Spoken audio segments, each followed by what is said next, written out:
করেছেন। আল্লাহ বলেছেন রোজা আমার জন্য, এটার পুরস্কার আমি দিব। রোজা আল্লাহ বলতেছেন আমার জন্য, এটার পুরস্কার আমি দিব। কি পুরস্কার? রমজানের চাঁদ আসতেছে সামনে, উদিত হওয়ার সাথে সাথেই আল্লাহ পাক ঘোষণা দেয়, ও ফেরেশতারা জাহান্নামের দরজা বন্ধ করো, জান্নাতের দরজা খুলে দাও। ফেরেশতারা বলেন প্রভু গো কি ব্যাপার? খবর রাখো না, মাহে রমজান আমার বন্ধুর উম্মতের মাস, বরকতের মাস মাহে রমজান। আল্লাহ এই চাঁদি এত অনুষ্ঠান, এত আনুষ্ঠানিকতা, তাহলে কি বেশি বেশি নেকি করবে আপনার বন্ধুর উম্মতেরা? আমরা কি বেশি বেশি লিখবো? আল্লাহ বলেন ফেরেশতারা 11 মাস তোমরা লেখছো, এই মাস তোমরা অফ থাকো, তোমরা চুপ থাকো, তোমরা ছুটি, এই মাসে তোমাদের লিখতে হবে না। আল্লাহ এই মাসের নেকি কে লিখবে? আল্লাহ বলেন এই মাস আমার জন্য, এই মাসের নেকি তোমাদের লিখতে হবে না। এই মাসে আমার বান্দার নেকি আমি আল্লাহর কুদরতি হাতে লিখবো। জোরে কোন সুবহানাল্লাহ। সেই মাসটার নাম মাহে রমজান। বলুন সেই মাসটার নাম কি? এই রমজানের রোজা যারা রাখবেন আপনাদের শেষ পুরস্কার হাসরের ময়দানে আল্লাহ রাব্বুল আলামিন বলবেন ফেরেশতারা আজকে আমি আল্লাহর মেহমানদারি হবে। সুবহানাল্লাহ বলুন। দুনিয়াতে তো মানুষের মেহমানদারি। আজকে আপনারা যেই মাহফিলে আসছেন, যে ভাইয়ের বাবার এসালে সব মাহফিলে আসছেন, কিছু ক্ষয় খরচও হয়েছে দেখেছি, সিন্নির তাবারুকের ব্যবস্থা হয়েছে। বাবারে এটাও দরকার, এটাও সুন্নাতের রাসূল। এর মধ্যে কত বরকত। বাবার জন্য, মায়ের জন্য, দাদা দাদির জন্য কিছু খরচ করবেন। এক আল্লাহর ওলির জীবনী। বলুন কার জীবনী?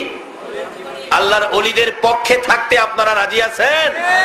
আল্লাহর ওলির জীবনী দেখা যায়। একজন আল্লাহর ওলি একটা কবরস্থানের পাশে দিয়ে রাস্তা ছিল, হাইটা যাইতেছে, দেখে একটা কবরের মধ্যে ভীষণ আযাব হচ্ছে। আল্লাহর ওলি অন্তরের চোখে এই আযাব দেখে আফসোস করতেছেন, লোকটার কবরে এত আযাব, লোকটার কি দুনিয়ায় কেউ নাই তার বিপদে কিছু উপকার করবে, তার জন্য সব রেসানি করবে, এসালে সব করবে, কিছু ক্ষয় খরচ করবে? তোমার কি কেউ নাই বাবা? রূহের সাথে কথা বলতেছেন আল্লাহর ওলি।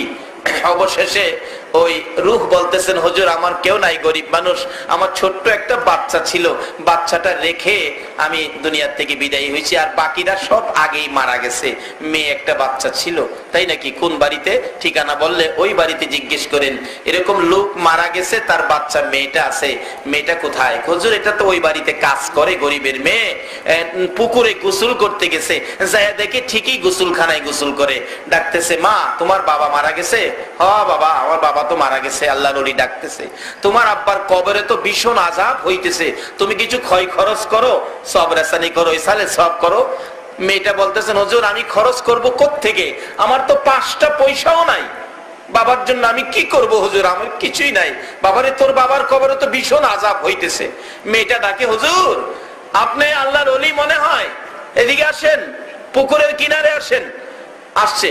হুজুর আপনি একটু দাঁড়ান, আপনি আল্লাহর ওলি, আপনার পায়ে ধুলিবালি দেখা যায়, আমি পুকুরের পানি খরচ করে আপনার পায়ের ধুলি সরাইয়া দেই, আপনি দোয়া কইরেন আল্লাহ যেন আমার বাবার কবরের আযাব সরাইয়া দেয়। আল্লাহর ওলি পুকুরের পানির কাছে দাঁড়াইলে ওই আওলাদ বাচ্চা মেয়েটা বাবার কবরের আযাব সরানোর জন্য এসালে সব। ও বাবারা ভাইরা কেন করবেন না? কেন বাবার জন্য মায়ের জন্য ক্ষয় খরচ করবেন না? এই সিস্টেম দিয়েছেন আমার আল্লাহ, দিয়েছেন আমার রাসূল।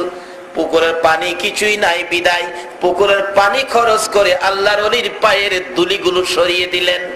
এবার সরিয়ে দিয়ে বাচ্চাটা চোখের পানি ছেড়ে দিয়ে কান্দে, মাবুদ গো আমার কিছুই নাই, আমি বাবার জন্য কি করব? পুকুরের পানি খরচ করে দিলাম, তোমার ওলির পায়ের ধুলি বালি সরাইয়া দিলাম, আমার বাবার কবরের আযাব তুমি আল্লাহ সরাইয়া দাও। এই বলে দোয়া করে দিলেন।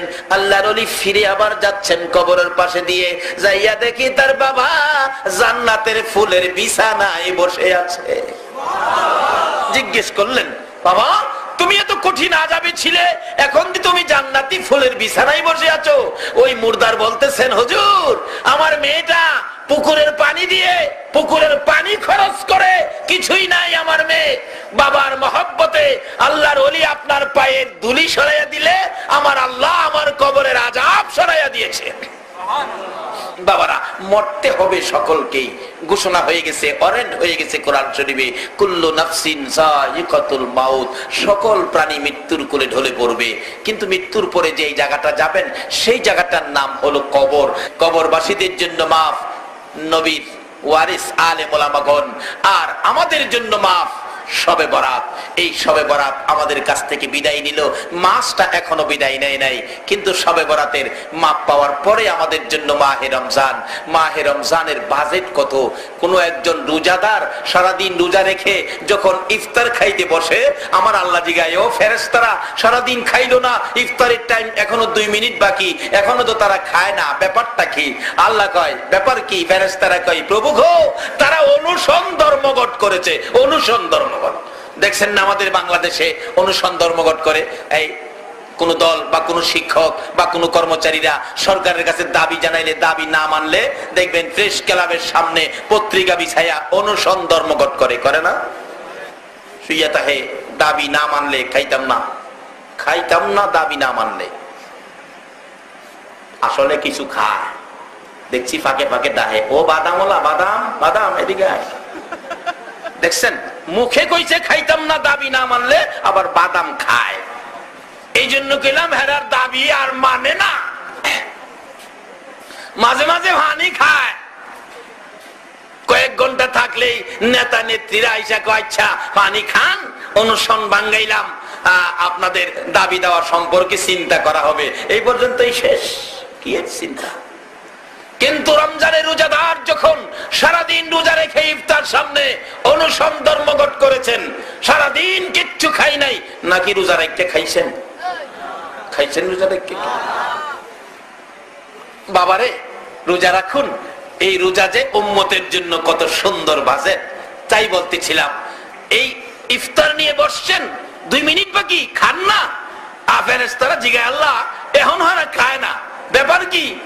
আল্লাহ কই, জিজ্ঞাস না। ফেরেশতারা কই, আল্লাহ তারা অনুসরণ ধর্মঘট করেছে।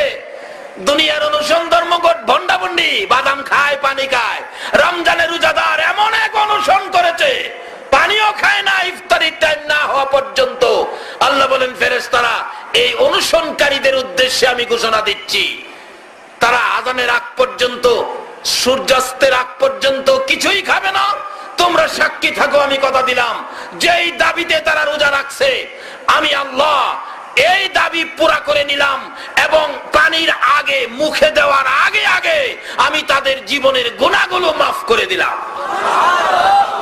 আল্লাহ বলেন, রোজাদারের জন্য 2টা পুরস্কার। একটা হলো ইফতারির সময় আমি আল্লাহর রহমত, আমি আল্লাহর সন্তুষ্টি।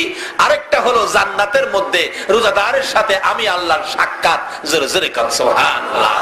হাশরের দিন যেদিন কায়েম হবে, ও রোজাদারেরা একটা রোজাও ছাড়বেন না। রোজাদারের সাথে আল্লাহর দিদার সাক্ষাৎ, কত সুন্দর ব্যবস্থা দেখেন। হাশরের দিন আল্লাহ পাক প্রথমত ঘোষণা দিবেন, ও ফেরেশতারা আমার আরশের নিচে ডেকোরেশন দিয়ে সাজাও, লাইটিং ফাইটিং ঠাইটিং শাইটিং সব লাগাও। ফেরেশতারা বলবেন, ব্যাপার কি? আল্লাহ বলবেন, আমার কিছু মেহমান আছে, আমার মেহমানদারি করা হবে। আল্লাহর মেহমান হবেন কে? হাশরের ময়দানে ফেরেশতারা প্রশ্ন করলে আল্লাহ বলবেন, যারা সারাদিন না খায়া রমজানের রোজা রাখছিল, খায় নাই আমি আল্লাহকে ভয় করে, তারা আজকে আমি আল্লাহর মেহমান। দুনিয়াতে তারা না খায়া রোজা রাখছে, আজকে আমি আল্লাহ তাদেরকে খাওয়াবো। আল্লাহ বলবেন, ফেরেশতারা সমস্ত হাশরের মাঠ তোমরা ঘুরতে থাকো, যেখানে মাটির থেকে মেশকে আম্বরের গন্ধ বাহির হবে, মনে করবে এখানে আমার রোজাদার ঘুমিয়ে আছে, আল্লাহর মেহমান বলে ডাক দিলেই তারা উঠবে। ফেরেশতারা ডাকতে থাকবে, আল্লাহর মেহমান উঠেন, উঠাইয়া ডাক্কান শুরু করবেন। আরে আমরা কই নিবেন, আমরা ভয় পাইতেছি হাশরের বিচার। আরে বিচার টিচার পরে চলেন। শোনো হে নবীজির উম্মত, রোজা রাখো রমজানের, পবিত্রতা রক্ষা করো, দরজা খোলা জান্নাতের। পবিত্রতা রক্ষা করো, দরজা খোলা জান্নাতের। যাই না, ওদিকে লম্বা হয়ে যাইতেছে, ডাক্কাইতে থাকে বিআই হাটহাজারী বাজারে। জয় বিআই 5 বছর পরে পাইছি আয়াত। মানুষে কই খিয়েছে খিয়েছে, কোনা কিচ্ছু হয়েছে না, আমার বিআই ডাক্কায় নিয়ে 4 দোকানে ঢুকাইছে, বাজার করবেন পরে, আগে সাকা। হাশরের ময়দানে ফেরেশতারা রোজাদারকে ধরে টাইনা টাইনা নিবে। আপনারা বলবেন, ব্যাপার কি? কোনো ব্যাপার নাই, আল্লাহর বালাখানায় খাওনের ব্যবস্থা। বসে যান টেবিলে, ডেকোরেশন সাজানো হয়েছে, যা বইব। ব্যাপারটা কি? ফেরেশতারা বলবেন ব্যাপার স্যাপার না, দুনিয়াতে খান নাই, অন খাইবেন। সব রোজাদার বসাইয়া আল্লাহ বলবেন তোমরা খাওয়া শুরু করো, আমি বিচারের কোর্টে। সুবহানাল্লাহ। 50,000 বছর বিচারের কোর্ট চলছে, বিচারের কোর্টে আল্লাহ আর আপনারা খাইতে থাকবেন। মাঝে মাঝে আমার নবী আপনাদের সামনে হাজির। আল্লাহু আকবার বলো। খানার টেবিলে আপনারা খাবেন, রোজাদার। দুনিয়ার হোটেলে গিয়ে খাইতেন কেন গেলাম? বেহেশতে। রোজাদার খানার টেবিলে খাবেন, আর একটু পরে পরে বলবেন নবী গো বিচার জানি আমাদের কি হয়। খাওয়া তো ভালো লাগে, খাইতে মন চায়, আরো খাইতাম, কিন্তু মাঝে মাঝে কলিজা চিপা মারে, বিচার জানি আমাদের কি হয়। আমার নবী বলবেন উম্মতেরা রে, খা খা, পেট ভরে খা। আমি নবী কথা দিলাম রে, আমি নবী হাসরের ময়দানে থাকতে আমার একটা উম্মত জাহান্নামে নিতে দিব না। এই দরুদি নবীর পক্ষে থাকতে আপনারা রাজি আছেন কিনা? আমার আল্লাহ বন্ধুর ব্যথা দেখে বারবার আমার আল্লাহ বলতেন বন্ধু গো এত ব্যথাই তুমি ব্যথিত কেন? আমি আল্লাহ কথা দিলাম হাসরের ময়দানে তোমার একটা উম্মত জাহান্নামে নিতে দেব না। যতক্ষণ পর্যন্ত তুমি নবী খুশি না হইবা ততক্ষণ পর্যন্ত আমি আল্লাহ জান্নাতের দরজা বন্ধ করব না। আমার নবী তখন চোখের পানিগুলো জর্জর করে ছেড়ে দিলেন, প্রভু গো আমাকে খুশি করার জন্য জান্নাতের দরজা খুলে রাখবেন। হ্যাঁ বন্ধু কথা দিলাম, আমাকে যদি খুশি করার জন্য এত কিছু করতে পারেন, আমি একটা দাবি করি, এই দাবিটা আপনি পুরা করেন। কি দাবি বন্ধু? প্রভু হাসরের ময়দানে আমার উম্মতের গুনার খাতাগুলো আমি নবীর হাতে দিলে আমি খুশি হইব। আমার আল্লাহ বলেন বন্ধু তোমার হাতে কেন দেওয়ার জন্য বলছো? প্রভু গো আমার উম্মতের গুনার খবর যদি অন্য নবী রাসূল এবং তাদের উম্মতেরা জানে তাহলে তারা বলবে শ্রেষ্ঠ নবীর উম্মতেরাও গুনাহ করেছে, আখিরি নবীর উম্মতেরাও গুনাহগার হয়েছে, তাহলে আমি নবী লজ্জা পাবো। আমি আল্লাহ কথা দিলাম তোমার উম্মতের খবর অন্য নবী রাসূল জানবে দূরের কথা, তোমারেও জানতে দিব না। আমি আল্লাহ গোপনে গোপনে মাফ করে দিব। আমার আল্লাহ এত মায়া এত দয়া যেই নবীর উম্মতের করে, এই নবীর কথাগুলো মানা আমাদের দরকার আছে কিনা? বাবারা বাইরে হাসরের ময়দানে দরদি নবী ওই জান্নাতি আরশের নিচে খানার টেবিলে যায় বারবার বলবেন ও আমার উম্মতেরা খা রে, মন ভরে খা, পেট ভরে খা, আমি রাসূল থাকতে একটা উম্মত জাহান্নামে নিতে দেব না। এমনি সময় 50,000 বছর পার হয়ে যাবে, আমার আল্লাহ বিচারের কোর্ট শেষ করে আপনাদের ডেকোরেশনের ভিতরে ডুববে। আল্লাহু আকবার বলুন। নবীর পক্ষে আসেন, খাইবেন কত? দেখেন না দুনিয়াতেই নবীর পক্ষের কত লাভ। নবীর পক্ষে থাকার কারণে আপনাদের চট্টগ্রামের জনাব কাসেম নুরি সাহেব কেবলা সারা বাংলাদেশ খায় না। আরে আমিও তো বরফতে চট্টগ্রাম আইছি নবীর খাতিরে। আল্লাহু আকবার বলো। তাই তো বলছিলাম নবীজির গোলামের নবীজির আশিকের কোনো চিন্তা নাই, চলো নবীজির জান্নাতে মদিনাতে যাই, চলো নবীজির জান্নাতে কোরআন শরীফে আল্লাহ নিজে কইছে বাল আহইয়াউন ইনদা রাব্বিহিম ইরযাকুন। এই নবীর পক্ষে যারা আল্লাহকে পাওয়ার জন্য জীবন দিছে তাদের কবরে আল্লাহ পাক খাওয়ানোর ব্যবস্থা করছে। আপনারা যখন দেখবেন আল্লাহ পাক আসতেছে আরশের নিচে ওই ডেকোরেশনের ভিতরে, আপনারা কেউ কেউ ভয় পাবেন, তখন ডাকবেন নবী গো আইতাছে। সুবহানাল্লাহ না আইতাছে। আহান নবী বলবেন ভয় পাইস না, খা মন ভরে খা, আমি নবী থাকতে একটারেও জাহান্নামে নিতে দিব না। খা। রোজা রাখলে কইব না, না রাখলে নবীরে ভালোবাসবেন কি রোজা রাখিয়া না রাখিয়া? আল্লাহ কবুল করো, সকালে বলুন আমিন। আমার নবী ডেকে ডেকে বলবেন, উম্মতের রে ভয় পাইস না, প্রভুর সাথে যা কথা বলতে হয় আমি রাসূল বলবো, তোদের বলতে হবে না। প্রভু খাইছে আপনার মেহমান, তারা ভয় পাইতেছে বিচারের জন্য, বিচার জানি তাদের কি হয়। আমার আল্লাহ বলবেন এখন বিচার শুরু হবে।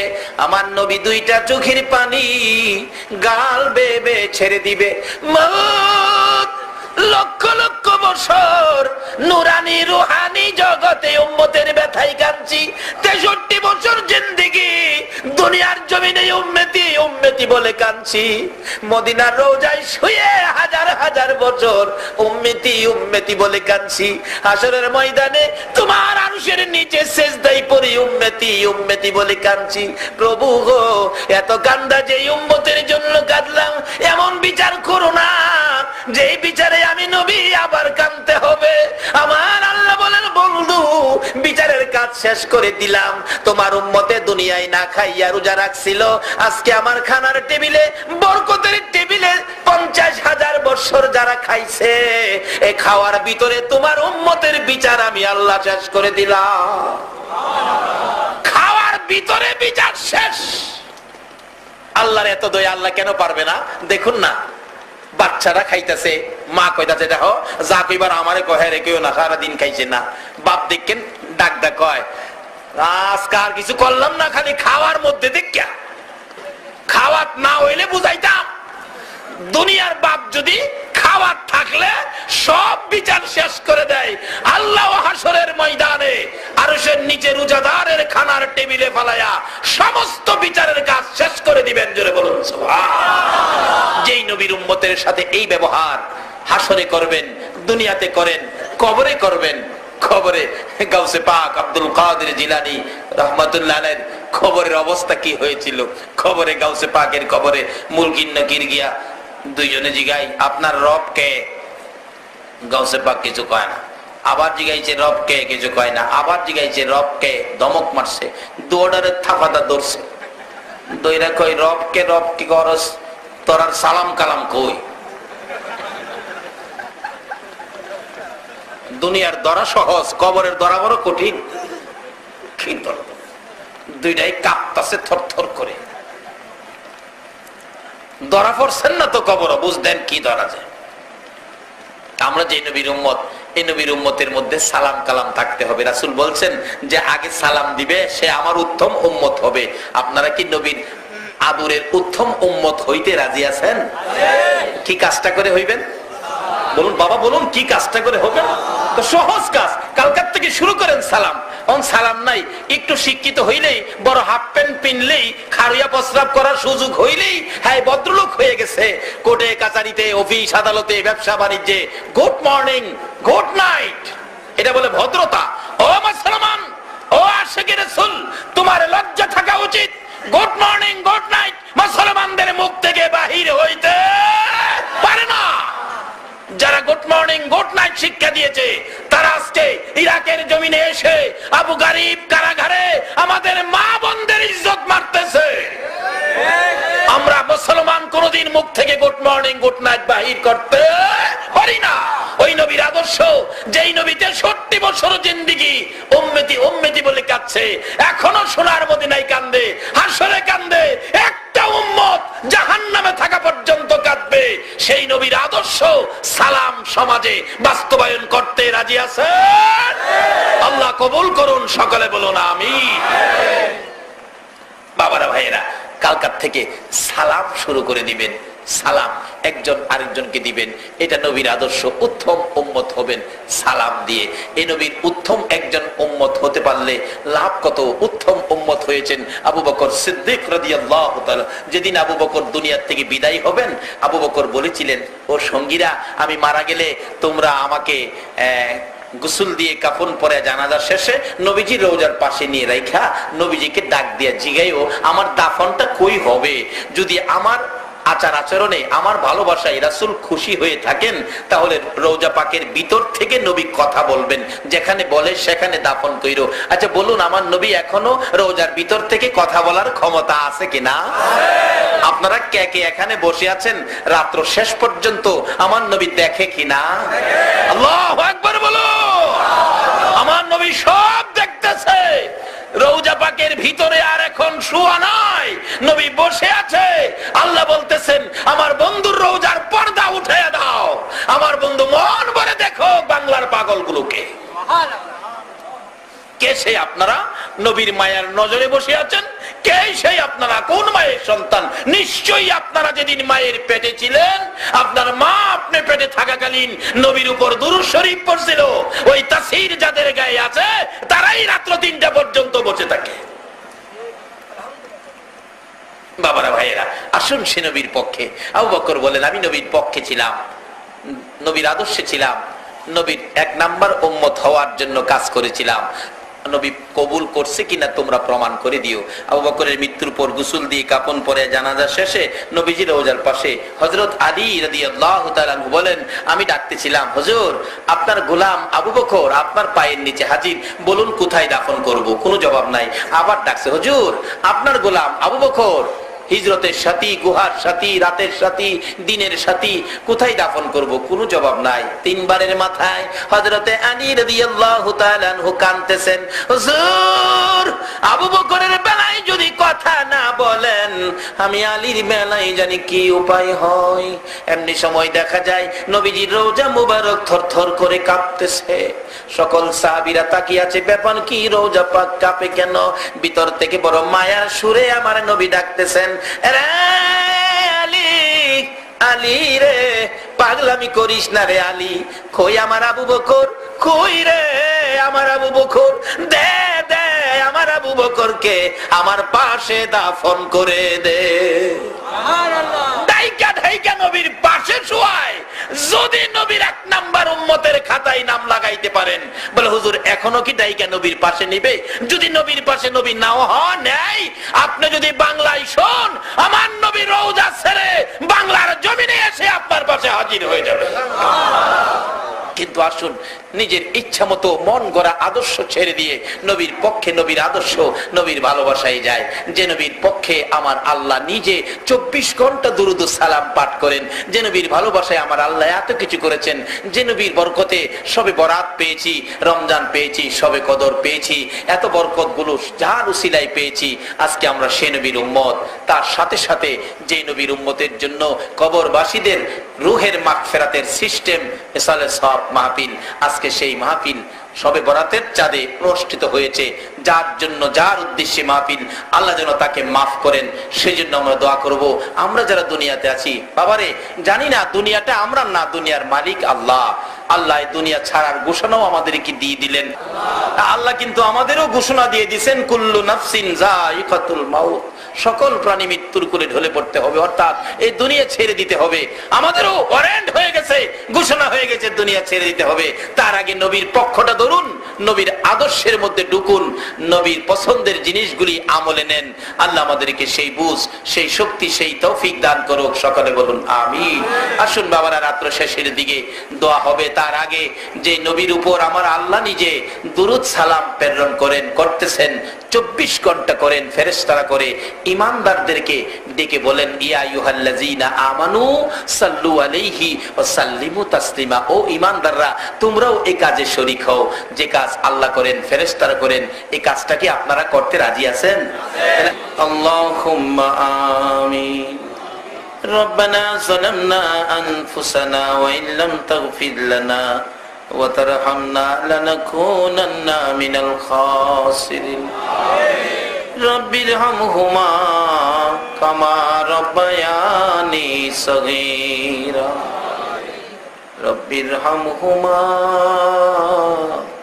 كما ربياني صغيرا رب العالمين পবিত্র শাবান চাঁদে জান্নাতের বাগানে বসে জান্নাতি মেহমান লইয়া হাত বাড়াইছি।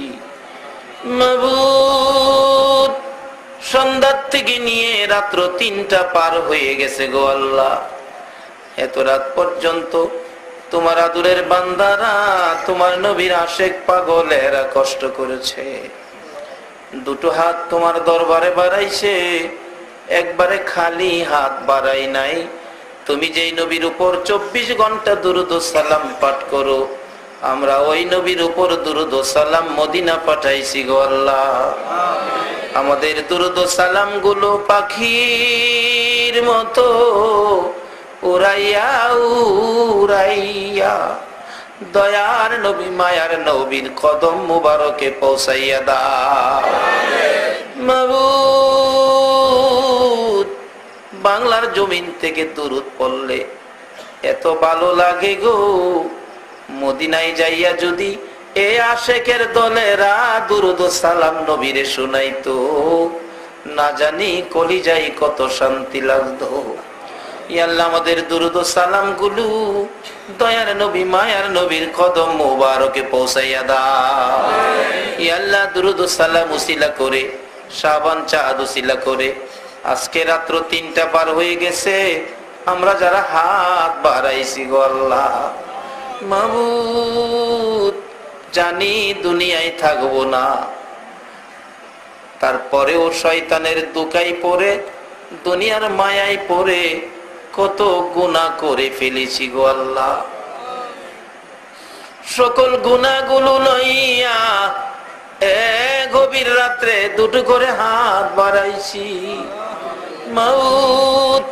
সারা পৃথিবীর মানুষগুলো দরজা বন্ধ করে ঘুমিয়ে গেছে, কোর্ট কাছারি বন্ধ হয়ে গেছে, দোকানপাট মার্কেট গুলো বন্ধ হয়ে গেছে। তুমি আল্লাহর রহমতের দুয়ার তো বন্ধ করো নাই গো আল্লাহ।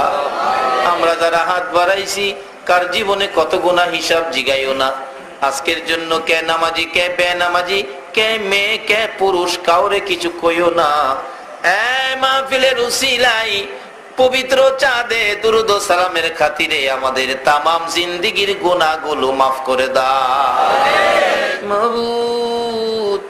আমরা গুনাহ করতে জানি, আর তুমি মাফ করতে জানো।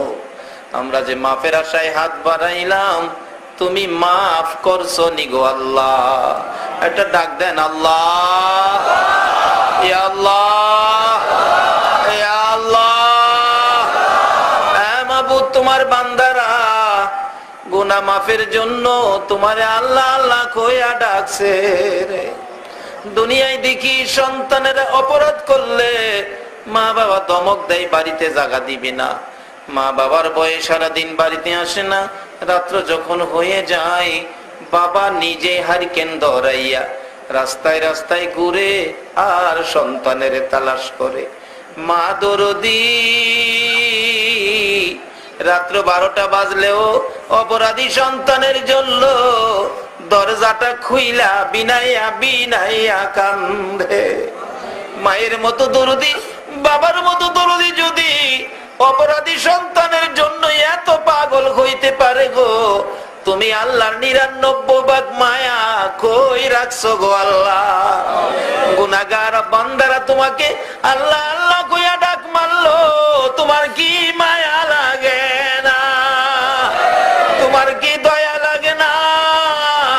মার কাছে অপরাধ করে মা মা ডাকলে মা সন্তানের মাফ করে দেয়, বাবার কাছে অপরাধ করে বাবা বাবা কইয়া ডাকলে বাবা মাফ করে দেয়।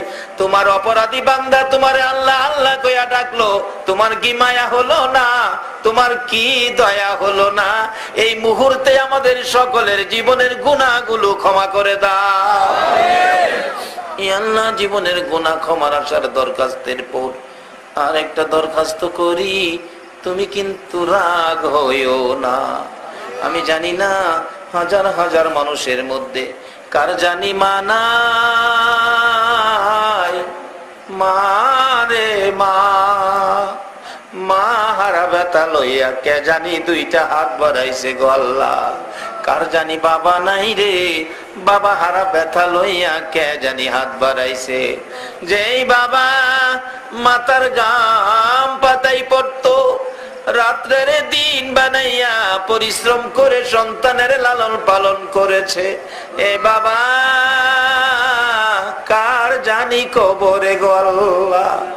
শত পরিশ্রম করেও বাবা যখন বাড়িতে যাইতো, যাইয়া যখন দেখে বাচ্চা কান্দে, বাবা সকল পরিশ্রমের কথা ভুলে গিয়ে সন্তানের টাইনা টাইনা কোলে উঠাইয়া দুই গালে চুমাইতো।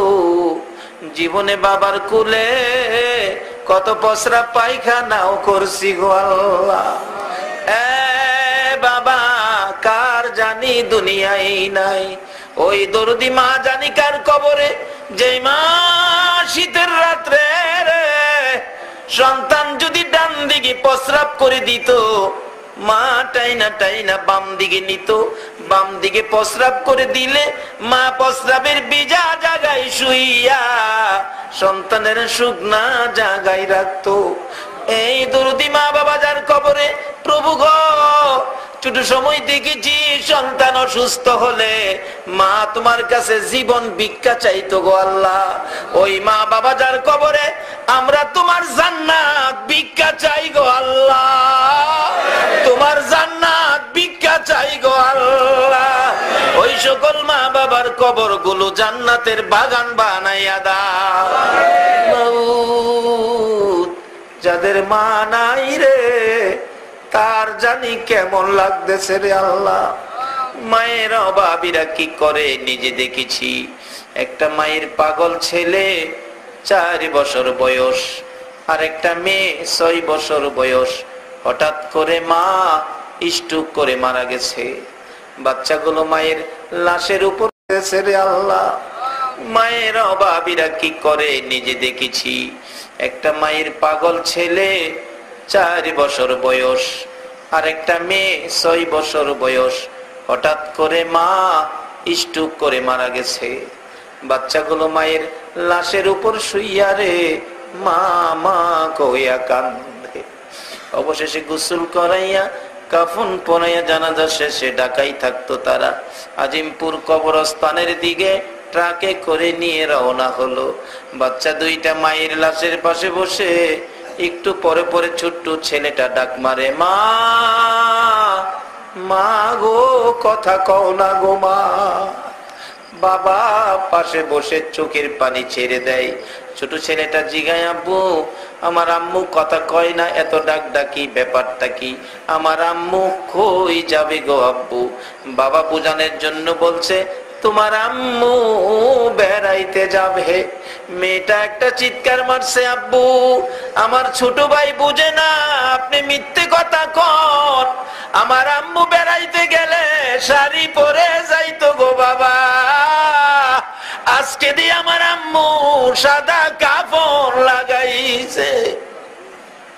বাবা কান্দে, মাবুদ কি আগুন লাগাইলা বাবা হইয়া, সন্তান বুঝাইতে পারি না।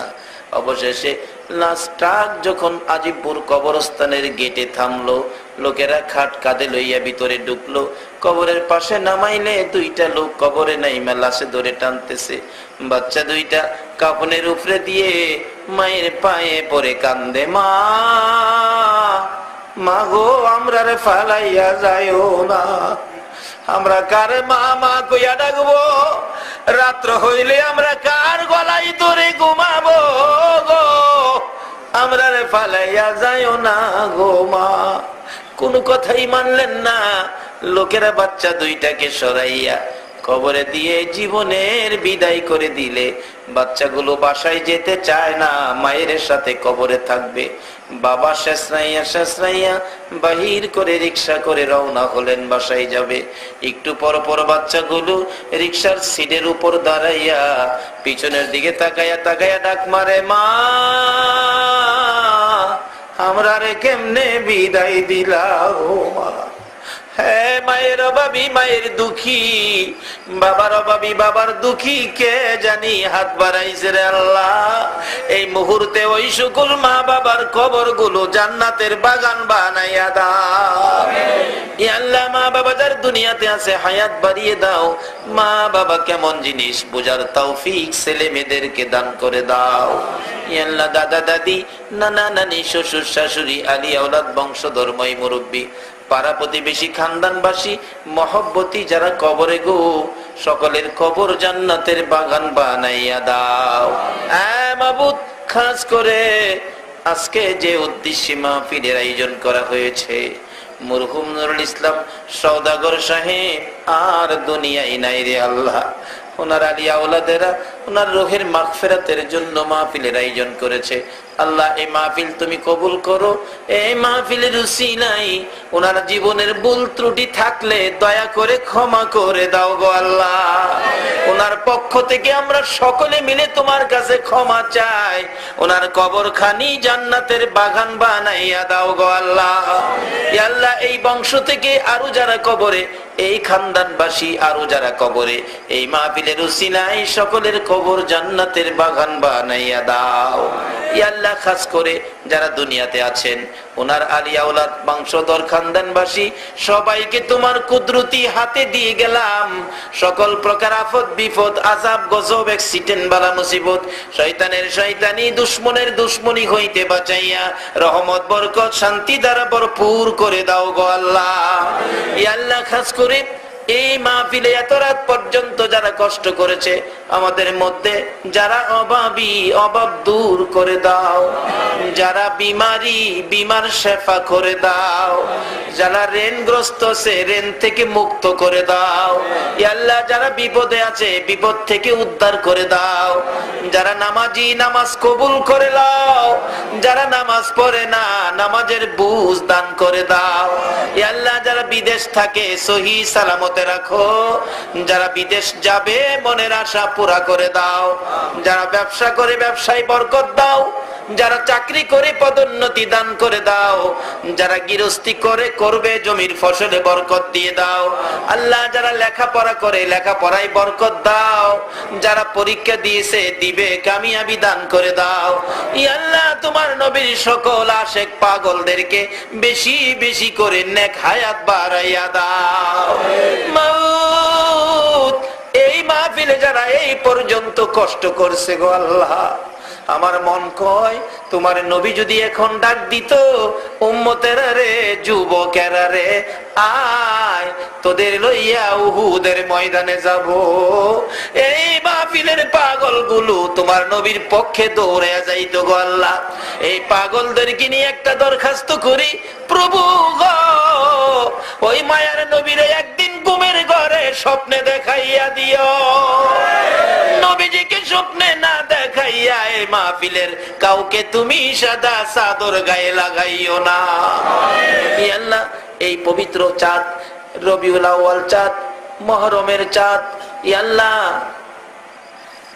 জিলহজের চাঁদ, রমজানের চাঁদ, শাবানের চাঁদ, মাবুদ গো, রজব চাঁদ সহ এই সকল বরকতময় চাঁদের বরকতের ভাগী আমরা রে করে দাও গো আল্লাহ। খাস করে আজকের এই শাবান চাঁদের পুরাপুরি শবে বরাতের বরকত আমাদেরকে নসিব করে দাও গো আল্লাহ। আমাদের সুস্থ করে নেক হায়াত বাড়িয়ে দাও। রমজানের রোজাগুলো সঠিকভাবে রাখার তৌফিক দাও। রমজানের বরকত শবে কদর সহ আমাদের আমল নামায় লাগাইয়া দিও গো আল্লাহ। ইয়া আল্লাহ, মাহফিল শেষে যারা যেখানে যাবে সহি সালামতে পৌঁছাইয়া দিও গো আল্লাহ। ইয়া আল্লাহ, চট্টগ্রামের সকল সুন্নিয়াতের আলেম ওলামাদের হায়াত বাড়াইয়া দাও গো আল্লাহ। মাবুদ গো, চট্টগ্রামের জমিনের নিচে যত ওলি আল্লাহগণ শুয়ে আছে সকলের রুহানি ফয়েজ আমাদেরকে নসিব করে দিও গো আল্লাহ। ইয়া আল্লাহ, আল্লামা গাজী শেরে বাংলার রুহানি ফয়েজ আমাদেরকে নসিব করে দাও গো আল্লাহ। ইয়া আল্লাহ, তোমার ওলি আল্লাহগণের পথে চলার তৌফিক দাও। নবীর ভালোবাসার পথে আমাদেরকে কবুল করে নাও। যতগুলো দরখাস্ত করলাম এই পবিত্র শাবান চাঁদের উসিলায়, এসালে সব মাহফিলের উসিলায়, মাবুদ দুরূদ ও সালামের উসিলায় সবগুলো তুমি কবুল আর মঞ্জুর করো গো আল্লাহ। ওয়া সাল্লাল্লাহু তাআলা আলা খায়রি খালকিহি মুহাম্মাদিন ওয়া আলা আলিহি ওয়া আসহাবিহি আজমাইন বিহাক্কি লা ইলাহা ইল্লাল্লাহু মুহাম্মাদুর রাসূল সাল্লাল্লাহু আলাইহি ওয়াসাল্লাম।